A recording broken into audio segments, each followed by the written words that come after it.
La conquista del pan, Piotr Kropotkin, nuestras riquezas. Nuestras riquezas. Y la humanidad ha recorrido bastante camino desde aquellos lejanos años en los que el hombre, construyendo en sílex herramientas rudimentarias, vivía del azar de la caza, y no dejaba a sus hijos más herencia que un refugio bajo las rocas, pobres instrumentos de piedra y la propia naturaleza inmensa, incomprendida, terrible contra la que tenían que luchar para continuar con sus miserables existencias. Sin embargo, desde ese confuso periodo que ha durado millares y millares de años, el género humano acumuló inauditos tesoros. Roturó la tierra, desecó los pantanos, abrió senderos en los bosques, trazó caminos, edificó, inventó, observó, razonó, creó instrumentos complejos, le arrancó sus secretos a la naturaleza, dominó al vapor. Hoy, al nacer, el Hijo del Hombre civilizado encuentra a su servicio un capital inmenso, acumulado por sus predecesores. Y ese capital le permite obtener, nada más que con su trabajo, combinado con el de otros, riquezas que superan los sueños de los orientales en sus cuentos de las 1001 noches. El suelo está en parte roturado, listo para recibir la labranza inteligente y las semillas escogidas, para adornarse con cosechas abundantes más de las necesarias para satisfacer todos los requerimientos de la humanidad. Los medios de cultivo se conocen. En el suelo virgen de las praderas de América, 100 hombres, ayudados por poderosas máquinas, producen en pocos meses el trigo necesario para que puedan vivir un año 10.000 personas. Donde el hombre quiere duplicar, triplicar, centuplicar sus productos, forma el suelo, da a cada planta los cuidados que requiere, y obtiene prodigiosas cosechas. Y en tanto el cazador tenía que recorrer en otro tiempo 100 kilómetros cuadrados para encontrar allí el alimento de su familia, el hombre civilizado hace crecer con menos trabajo y más seguridad, en una 10.000ª parte de ese espacio, todo lo que necesita para que vivan los suyos. El clima ya no es un obstáculo. Cuando falta el sol, el hombre lo reemplaza con calor artificial, en la espera de que se haga también la luz para activar la vegetación. Utilizando el vidrio y conductos de agua caliente puede cosechar en un espacio dado 10 veces más productos que los que en el pasado conseguía. Son más asombrosos los prodigios realizados en la industria. Con esos seres inteligentes, las máquinas modernas fruto de 3 o 4 generaciones de inventores, en su mayor parte desconocidos 100 hombres fabrican con que vestir a 10.000 hombres durante 2 años. En las minas de carbón bien organizadas, 100 hombres extraen cada año suficiente combustible para que se calienten 10.000 familias en un clima riguroso. Y últimamente pudo verse toda una ciudad maravillosa surgir en unos meses en el campo de Marte sin que se produjera la menor interrupción en los trabajos regulares de la nación francesa.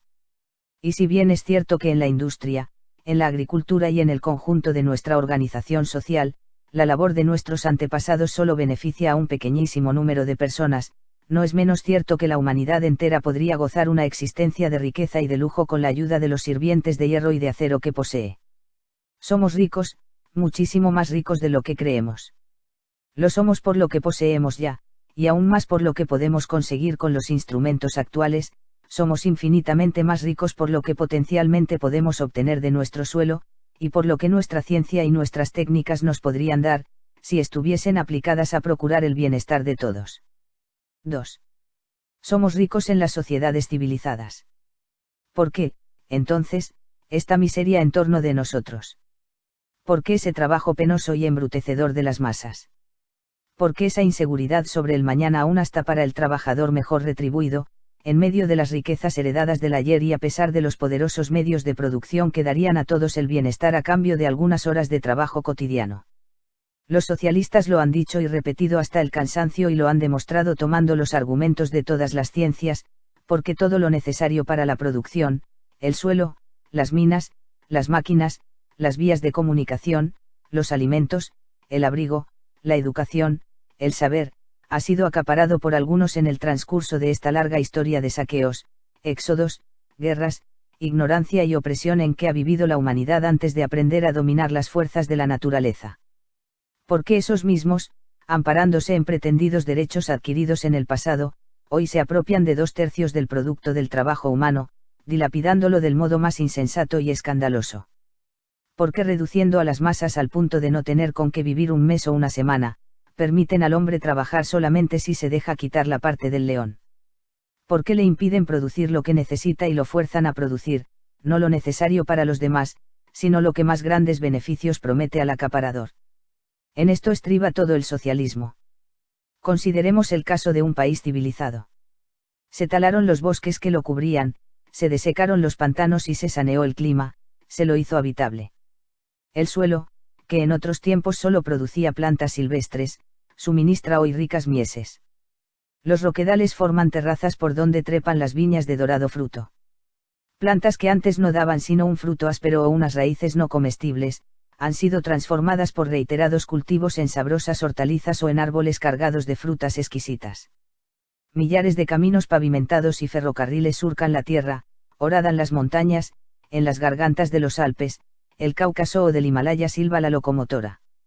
Los ríos se han hecho navegables, las costas, sondeadas y esmeradamente reproducidas en mapas, son de fácil acceso, puertos artificiales, trabajosamente construidos y resguardados contra los furores del océano, dan refugio a los buques.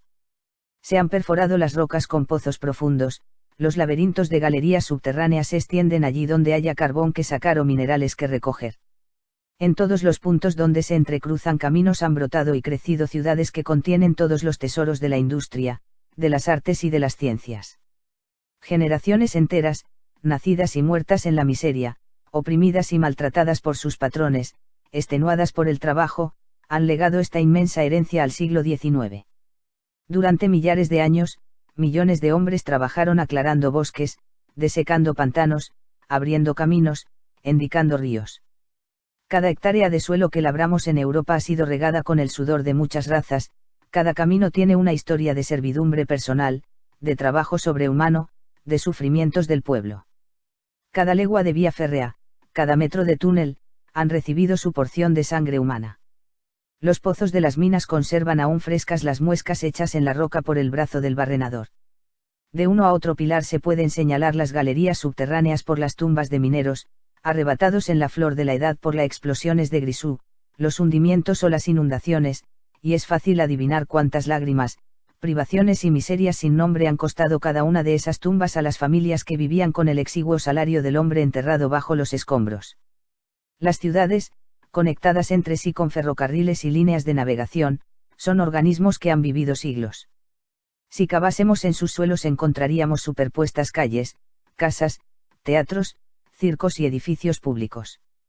Si profundizásemos en su historia, veríamos cómo la civilización de la ciudad, su industria y su genio, han crecido y madurado lentamente por acción de todos sus habitantes antes de llegar a ser lo que son. Y aún hoy, el valor de cada casa, de cada taller, de cada fábrica, de cada almacén, solo es producto del trabajo acumulado de millones de trabajadores sepultados bajo tierra, y no se mantiene sino por el esfuerzo de las legiones de hombres que habitan ese punto del globo. Cada uno de los átomos de lo que llamamos la riqueza de las naciones no adquiere su valor más que por el hecho de ser una parte de este inmenso todo. ¿Qué sería de los DAX de Londres, o de los grandes mercados de París, si no estuvieran situados en esos grandes centros del comercio internacional? ¿Qué sería de nuestras minas, de nuestras fábricas, de nuestros astilleros y de nuestras vías férreas, sin el cúmulo de mercaderías que son transportadas diariamente por mar y por tierra? Millones de seres humanos han trabajado para crear esta civilización que nos enorgullece. Otros millones, diseminados por todo el globo, trabajan para sostenerla. Sin ellos, en menos de 50 años no quedarían más que escombros. Hasta el pensamiento, hasta la invención, son hechos colectivos, producto del pasado y del presente. Millares de inventores, conocidos o desconocidos, muertos en la miseria, han concebido esas máquinas, en las cuales admira el hombre su genio. Miles de escritores, poetas y pensadores han trabajado para elaborar el saber, extinguir los errores y crear esa atmósfera de pensamiento científico, sin la cual no hubiera podido aparecer ninguna de las maravillas de nuestro siglo. Pero esos millares de filósofos, poetas, sabios e inventores, no han sido también inspirados por la labor de los siglos anteriores. No fueron durante su vida alimentados y sostenidos, tanto en lo físico como en lo moral, por legiones de trabajadores y artesanos de todas clases. No tomaron su impulso de todo lo que les rodeaba. Ciertamente, el genio de un Seguin, de un Mayer o de un Grove, ha hecho más por el desarrollo de la industria que todos los capitalistas del mundo. Pero estos mismos genios son hijos de la propia industria, igual que de la ciencia, porque ha sido necesario que millares de máquinas de vapor transformasen, año tras año, a la vista de todos, el calor en fuerza dinámica, y esta fuerza en sonido, en luz y en electricidad, antes de que esas inteligencias geniales llegasen a proclamar el origen mecánico y la unidad de las fuerzas físicas. Y si nosotros, los hijos del siglo XIX, al fin hemos comprendido esta idea y hemos sabido aplicarla, es también porque, para ello, estábamos preparados por la experiencia cotidiana. También los pensadores del siglo pasado la habían entrevisto y enunciado, pero quedó sin ser comprendida en su totalidad, porque el siglo XVIII no creció, como nosotros, junto a la máquina de vapor. Pensemos solamente en que si Watt no hubiese encontrado en Soho trabajadores hábiles para construir con metal sus presupuestos teóricos y perfeccionar todas sus partes y hacer por fin el vapor, aprisionándolo dentro de un mecanismo completo, más dócil que el caballo, más manejable que el agua, hacerlo, en una palabra, el alma de la industria, podrían haber transcurrido innumerables décadas sin que se hubieran descubierto las leyes que han permitido revolucionar la industria moderna. Cada máquina tiene la misma historia, una larga serie de noches en blanco y de miseria, de desilusiones y de alegrías, de mejoras parciales halladas por varias generaciones de obreros desconocidos que han añadido a la invención primitiva esas pequeñeces sin las cuales permanecería estéril la idea más fecunda. Aún más, cada nueva invención es una síntesis resultante de 1000 inventos anteriores en el inmenso campo de la mecánica y de la industria. Todo se entrelaza, ciencia e industria, saber y aplicación. Los descubrimientos y las realizaciones prácticas que conducen a nuevas invenciones, el trabajo intelectual y el trabajo manual, la idea y los brazos. Cada descubrimiento, cada progreso, cada aumento de la riqueza de la humanidad, tiene su origen en la conjunción del trabajo manual e intelectual del pasado y del presente. Entonces, ¿con qué derecho alguien se apropia de la menor parcela de ese inmenso todo y dice, esto es solo mío y no de todos? 3. Pero sucedió que todo cuanto permite al hombre producir y acrecentar sus fuerzas productivas fue acaparado por algunos. Un día tal vez contemos cómo ocurrió. Por el momento nos alcanza con constatar el hecho y analizar sus consecuencias. El suelo, que precisamente saca su valor de las necesidades de una población que crece sin cesar, pertenece hoy a minorías que pueden impedir e impiden al pueblo el cultivarlo o le impiden el cultivarlo de acuerdo con los requerimientos actuales. Las minas, que representan el trabajo de muchas generaciones y cuyo valor no deriva sino de las necesidades de la industria y la densidad de la población, pertenecen también a unos pocos, y esos pocos limitan la extracción del carbón, o la prohíben en su totalidad si encuentran una colocación más ventajosa para sus capitales. Tampoco deja de pertenecer a algunos pocos patrones la maquinaria actual, aunque contiene, sin duda alguna, los perfeccionamientos al diseño original aportados por varias generaciones de trabajadores. Si los nietos del mismo inventor que construyó la primera máquina de hacer encajes se presentasen hoy en una fábrica de Basilea o de Nottingham y reclamasen sus derechos, les gritarían, fuera, estas máquinas son nuestras. Y si quisiesen tomar posesión de ellas, los harían fusilar. Los ferrocarriles, que no serían más que inútil hierro viejo sin la densa población de Europa, sin su industria y su comercio, pertenecen a algunos accionistas, ignorantes quizá de dónde se encuentran las vías que les dan rentas superiores a las de un rey de la Edad Media.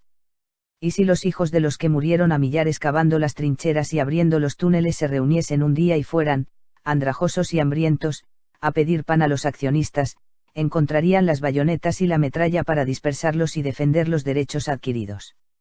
En virtud de esta organización monstruosa, cuando el hijo del trabajador entra en la vida, no haya campo que cultivar, máquina que conducir ni mina que acometer con el pico, sino cede a un patrón la mayor parte de lo que él pueda producir. Tiene que vender su fuerza de trabajo por una ración mezquina e insegura. Su padre y su abuelo trabajaron en desecar aquel campo, en edificar aquella fábrica, en perfeccionarla. Si él obtiene permiso para dedicarse al cultivo de ese campo, esa condición de ceder la cuarta parte del producto a su patrón, y otra cuarta al gobierno y a los intermediarios. Y ese impuesto que le sacan el Estado, el capitalista, el patrón y el negociante, irá creciendo sin cesar. Si se dedica a la industria, se le permitirá que trabaje a condición de no recibir más que el tercio o la mitad del producto, siendo el resto para aquel a quien la ley reconoce como propietario de la fábrica. Clamamos contra el varón feudal que no permitía al cultivador tocar la tierra, a menos de entregarle el cuarto de la cosecha. Llamamos bárbaros a esos tiempos. Y ahora el trabajador, con el nombre de libre contratación, acepta obligaciones feudales, porque no encuentra condiciones más aceptables en ninguna parte. Como todo tiene dueño, tiene que ceder o morirse de hambre. De tal estado de cosas resulta que toda nuestra producción va a contramano. A la empresa no la conmueven las necesidades de la sociedad, su único objetivo es aumentar los beneficios del empresario. De ahí las crisis crónicas y las fluctuaciones en la industria, que dejan en la calle a cientos de miles de trabajadores. No pudiendo los obreros comprar con su salario las riquezas que ellos mismos producen, la industria busca mercados afuera, entre los acaparadores de las demás naciones. En Oriente, en África no importa dónde, Egipto, Tonkin, el Congo, el europeo, en estas condiciones, debe incrementar el número de sus siervos. Pero en todas partes encuentra competidores, ya que la evolución de todas las naciones se realiza en el mismo sentido. Y la guerra permanente tienen que estallar por el derecho de ser dueños de los mercados. Guerras por las posesiones en Oriente, por el imperio de los mares, para imponer derechos aduaneros y dictar condiciones a sus vecinos, guerras contra los que se sublevan. En Europa no cesa el ruido del cañón, generaciones enteras son asesinadas, los estados europeos gastan en armamentos el tercio de sus presupuestos y ya se sabe lo que son los impuestos y lo que le cuestan al pobre. La educación también es privilegio de ínfimas minorías. Puede hablarse de educación cuando el hijo del obrero se ve obligado a la edad de 13 años a bajar a la mina o ayudar a su padre en las labores del campo. Puede hablársele de estudios al obrero que regresa de noche, deshecho por una jornada de trabajo forzado, casi siempre embrutecedor. Las sociedades se dividen en dos campos hostiles y en estas condiciones la libertad no es más que una palabra vana. Los radicales que piden mayor extensión de las libertades políticas, muy pronto advierten que el hálito de la libertad produce con rapidez el levantamiento de los proletarios, entonces cambian de camisa, mudan de opinión y retornan a las leyes excepcionales y al gobierno del sable. Un vasto conjunto de tribunales, jueces, verdugos, policías y carceleros es necesario para mantener los privilegios. Y este conjunto se convierte en el origen de todo un sistema de delaciones, engaños, amenazas y corrupción. Por otra parte, este sistema frena el desarrollo de los sentimientos sociales. Cualquiera comprende que sin rectitud, sin respeto por sí mismo, sin simpatía y apoyos mutuos, la especie debe desaparecer, como desaparecen las pocas especies animales que viven del merodeo y de la servidumbre. Pero esto atentaría contra los intereses de las clases dirigentes, las cuales inventan toda una ciencia absolutamente falsa para probar lo contrario. Se han dicho cosas muy bonitas acerca de la necesidad de compartir lo que se posee con aquellos que no tienen nada. Pero cuando se le ocurre a cualquiera poner en práctica este principio, rápidamente es advertido que todos esos grandes sentimientos son buenos en los libros poéticos, pero no en la vida. Mentir es envilecerse, rebajarse, decimos nosotros, y toda la existencia civilizada se trueca en una inmensa mentira. Y nos habituamos, acostumbrando a nuestros hijos a practicar como hipócritas una moralidad de dos caras. Y como el cerebro no se presta a ello con facilidad, lo acostumbramos al sofismo. Hipocresía y sofismo se convierten en la segunda naturaleza del hombre civilizado. Pero una sociedad no puede vivir así. Hay que volver a la verdad o desaparecer. El simple hecho del acaparamiento extiende sus consecuencias al conjunto de la vida social. A riesgo de desaparecer, las sociedades humanas necesitan recurrir a los principios fundamentales, siendo los medios de producción obra colectiva de la humanidad, deberán volver al poder de la colectividad humana. La apropiación personal de ellos no es justa ni útil. Todo es de todos, ya que todos lo necesitan, y todos han trabajado en la medida de sus fuerzas, siendo imposible determinar la parte que pudiera corresponder a cada uno en la actual producción de las riquezas. Todo es de todos. Consideremos el ingente equipamiento que el siglo XIX ha creado, consideremos los millones de esclavos de hierro que llamamos máquinas que cepillan y sierran, tejen e hilan para nosotros, que descomponen y recomponen la materia prima y forjan las maravillas de nuestra época. Nadie tiene derecho a apoderarse de una sola de esas máquinas y decir, es mía, por su uso pagarás un tributo por cada elemento que con ella produzcas. Como tampoco el señor de la Edad Media tenía derecho para decir al labrador, esta colina, ese prado, son míos, y me pagarás por cada trigo que recojas, por cada montón de heno que formes. Todo es de todos. Y con tal que el hombre y la mujer contribuyan con su cuota individual de trabajo, tienen derecho a una cuota de todo lo que será producido por todos. Y con solo esta parte alcanzarán el bienestar. Basta ya de fórmulas ambiguas, tales como el derecho al trabajo, o a cada uno el producto íntegro de su trabajo. Lo que nosotros proclamamos es el derecho al bienestar, el bienestar para todos.